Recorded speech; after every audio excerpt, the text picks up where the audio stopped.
good question. So I light up with joy because giving is what gets me up in the morning. It's what invigorates me.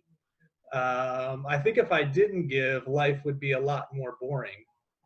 Now, some types of giving to me is kind of boring. I do it out of duty or responsibility or a belief in the institution.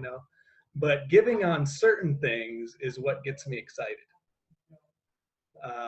And so, I always tell people, if you can find something that you would do for free, then you're in the money, kind of, so to speak. And that's kind of me as an economist. But anyways, yeah. Great, thank you. So I would say it just motivates me in and of itself. And I think some of the things that I like to give to is what I find to be very motivational. But I don't want to get in the way. Maybe you have more questions. Well, it's evident that you feel your faith and generosity value is important to your family.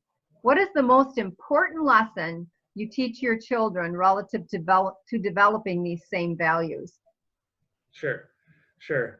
Well, I like to lead by an example. And so, and giving to me is important.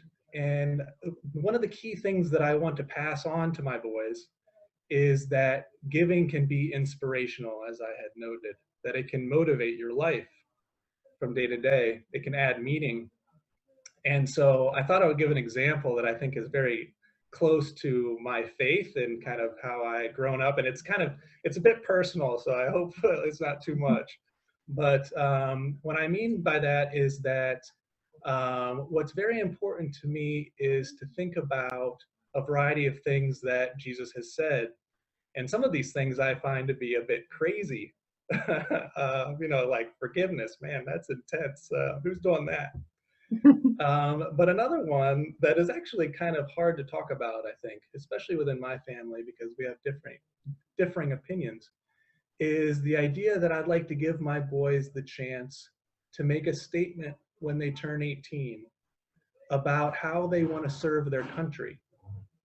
And so, for instance, maybe for those of you who aren't aware, is that 18-year-old males are required to register for the draft. Mm-hmm. And it's the law, and my boys will do it, and I did it.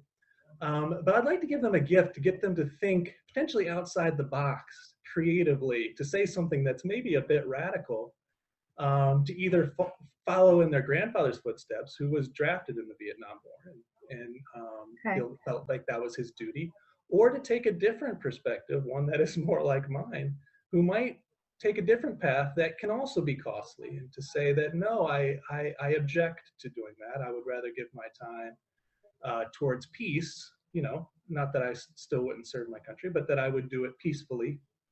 And so that kind of gift, that ability to allow my boys, and I'd like to do this with the church, is more about time. It's not about, money, which is what we often think about.